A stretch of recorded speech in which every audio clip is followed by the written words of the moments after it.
Hello people, welcome back to my YouTube channel. आज हम discuss करेंगे कि हमें टेस्ट सीरीज़ कैसे लेनी चाहिए और मैंने पर्सनली कौन सी टेस्ट सीरीज़ ली थी। अगर हम ये वीडियो दो पार्ट में डिवाइडेड होगी। सबसे पहले हमें टेस्ट सीरीज़ चूज़ करते टाइम देखनी क्या क्या चीज़ें चाहिए, और दूसरा कि मैंने पर्सनली कौन सी ली थी। और अगर आप मेरे गाइडेंस से मतलब मेरी तरह रैंक लाना चाहते हो तो आप मतलब कौन सी चूज़ कर सकते हो जिससे आपको हेल्प मिल सकती है। ठीक है, तो सबसे पहले हम डिस्कस करेंगे कि टेस्ट सीरीज चूज़ करते टाइम हमें क्या क्या देखना है। तो हमें तीन चीज़ें मेनली देखनी है। सबसे पहले हमें देखना है कि जो हमारी टेस्ट सीरीज होनी चाहिए वो नॉर्थ सेट बेस्ड होनी चाहिए। नॉर्थ सेट बेस्ड का मतलब है कि आजकल नॉर्थ सेट क्लिनिकल बेस्ड आ रहा है, तो उसमें क्लिनिकल बेस्ड क्वेश्चन होने चाहिए। सेकंड जो चीज़ हमें देखनी है कि उसका जो रिजल्ट है वो डेली बेसिस पे हमारे पास एनालिसिस आना चाहिए। यहाँ पे कुछ ऐसे टेस्ट सीरीज भी है जिसका 72 आवर्स में एनालिसिस आता है, या कुछ ऐसी कोचिंग्स है जो नेशनल लेवल टेस्ट करवाती है, उनका 7 दिन बाद ही एनालिसिस आ रहा है। तो वो ज़्यादा इफेक्टिव नहीं है, क्योंकि 7 दिन तक हमें हमारी मेमोरी में याद नहीं रहता कि हमने कौन सी अप्रोच यूज़ की थी, या अगर हमने कोई ऐसे तुक्का मार के भी क्वेश्चन किया था तो कैसे वो सही हुआ।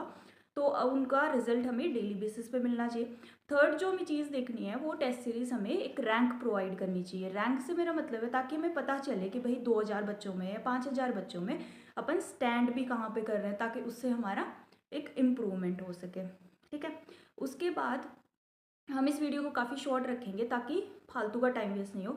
उसके बाद अभी मैंने कौन सी टेस्ट सीरीज ली थी, तो उससे पहले एक डिक्लेरेशन, भाई इसमें मेरे को किसी ने कोई पैसे नहीं दिए, कोई पेड प्रमोशन नहीं है।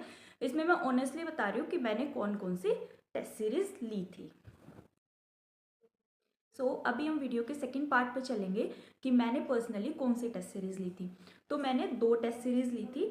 सबसे पहले कॉन्सेप्ट स्टार्स की, जो कि मैं एम से ग्रेजुएटेड हूँ, तो हमारे एक नर्सिंग ऑफिसर है वहाँ पे, तो उनकी वो टेस्ट सीरीज है। जो सेकंड मैंने टेस्ट सीरीज ली थी वो मैंने टीएनसी की टेस्ट सीरीज ली थी। तो सबसे पहले इसमें कुछ दोनों के अपने अपने बेनिफिट्स है, दोनों में अपनी अपनी कुछ गलतियाँ भी हैं, तो हम वो बताते हैं।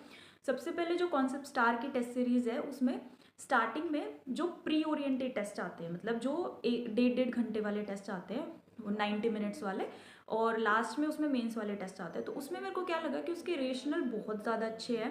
कि मतलब आप एक क्वेश्चन देख रहे हो, उसका रेशनल मतलब बिल्कुल साइंटिफिक रेशनल है, बिल्कुल ऑथेंटिक चीज़ है वो। जो मेरे को उसमें थोड़ा सा वो लगा कि जैसे जैसे आप उसके टेस्ट देते रहते हो, उसका आपको एक फॉर्मेट मतलब याद होने लग जाता है। ठीक है, तो आपकी रैंक इंप्रूव होने लगी, तो आपको लगता है ओ भाई साहब अपन ही है, तो लेकिन ऐसा होता नहीं है।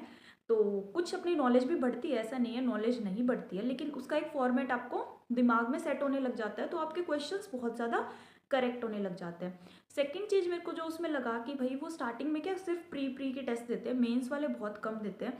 और हम में से बहुत सारे ऐसे बच्चे होते हैं जो रिपीटर्स होते हैं, जैसे जिसका प्री क्लियर हो जाता है लेकिन मेंस क्लियर नहीं हो पाता। मेरे को ऐसा लगा कि मेरे लिए पर्सनली वो जो 3 घंटे का मेंस है उसमें एक माइंड सेट बनाना ही मतलब थोड़ा मुश्किल पड़ रहा था मेरे लिए। तो मेरे लिए वो सिटिंग बहुत इंपॉर्टेंट थी, और जो कि मेरे को उस टेस्ट सीरीज में नहीं मिल रही थी, तो इसलिए मैंने टीएनसी वाली टेस्ट सीरीज भी ली। टीएनसी में मेरे को लगा कि उसमें 3 टेस्ट मिलते हैं, जैसे एक 20 मार्क्स का मिलता है, एक प्री वाला मिलता है, एक मेंस वाला मिलता है।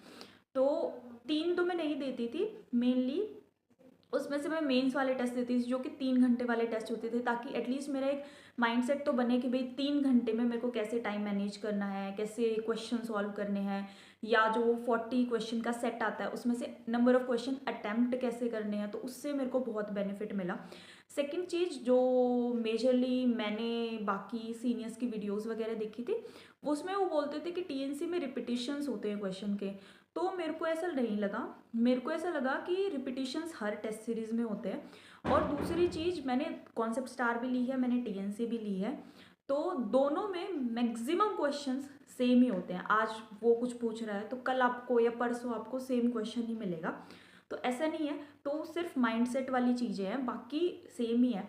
और जो इंडिया में ऐसे नॉर्सेट लेवल की या नर्सिंग एग्जाम्स लेवल की कोचिंग्स हैं, मतलब जो टेस्ट सीरीज़ हैं, वो मैंने ट्राई नहीं की, तो मैं नहीं बोल सकती कि भाई वो कैसी देती है या वो कैसी देती है। मेनली मैंने दो ही ट्राई की हैं और दोनों अच्छी हैं। और मेरे को ऐसा लगता है कि अगर आपका प्री हो गया है और मेंस नहीं निकला है, तो आपको बहुत इंपॉर्टेंट है कि आप मेंस फॉर्मेट के भी क्वेश्चंस दो, मतलब ऐसे टेस्ट दो। तो इसलिए मैंने टीएनसी को भी लिया, और दोनों ही मतलब it was good for me, दोनों ने मेरे को बहुत हेल्प की। उसके बाद मैं डेली नहीं देती थी, ऐसे करती थी जैसे प्री का 90 मिनट्स का टेस्ट है तो मैं प्री के दोनों देती थी। मेंस का मैं ऐसे करती थी कि एक टेस्ट सीरीज में डेली फॉलो करती थी, दूसरी का मैं हर 2 दिन में टेस्ट देती थी। एटलीस्ट मेरे को एनालिसिस मिलता था कि एक में मेरे 80 नंबर आ रहे हैं प्री में, दूसरी में मेरे को 60 नंबर आ रहे हैं, तो मैं गलतियाँ कहाँ कर रही हूँ, या तो मेरे को फॉर्मेट याद हो रहा है या मैं सही से नहीं कर पा रही, तो वो सारी चीज़ें। थर्ड चीज़ जो मेरे को लगी, जैसे प्री में जीके, इंग्लिश और ये सब रीजनिंग आता है, तो लोग बोलते हैं ज़रूरत ही नहीं है नॉन नर्सिंग करने की, बट ऐसा नहीं है।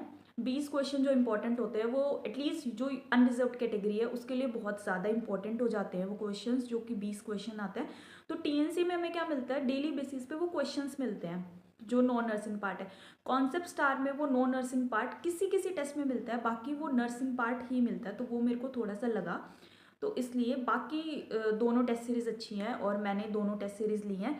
बिल्कुल ये मानने की ज़रूरत नहीं है कि आपको यही लेनी है, मैं सिर्फ ये बता रही हूँ कि मेरे लिए किस टेस्ट सीरीज़ ने कैसा काम किया है, और मेरे को ऐसा पर्सनली लगता है कि भाई दोनों अच्छी हैं, या मेरे लिए क्या बेनिफिट मिला या मेरे को क्या कमी लगी दोनों में, तो मैं अपना बता रही हूँ।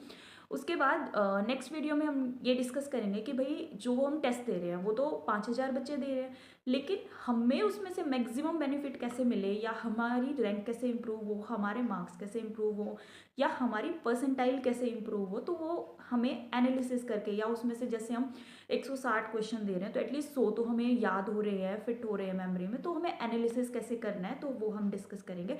और मैंने मिस्टेक कॉपी कैसे बनाई, आप कैसे बना सकते हो, या स्क्रीनशॉट लेना ज़्यादा हेल्पफुल है गलत क्वेश्चन का, या मिस्टेक कॉपी ज़्यादा हेल्पफुल है, तो हम डिस्कस करेंगे। सो अगर आप एंड तक आ ही गए हो तो प्लीज़ लाइक कर देना video, and thank you so much. और जो भी आपको क्वेश्चन है तो आप कमेंट कर सकते हो, आई प्रॉमिस कि मैं ऑनेस्टली जवाब दूंगी। और अगर आप कोई और टेस्ट सीरीज़ ले रहे हो तो वेल एंड गुड, ऐसी कोई बात नहीं है कि आपको यही लेनी है, कोई ऑफेंड होने की ज़रूरत नहीं है। मैंने सिर्फ ये 2 टेस्ट सीरीज़ ली है और जिससे मेरे को रैंक मिली है। So thank you so much.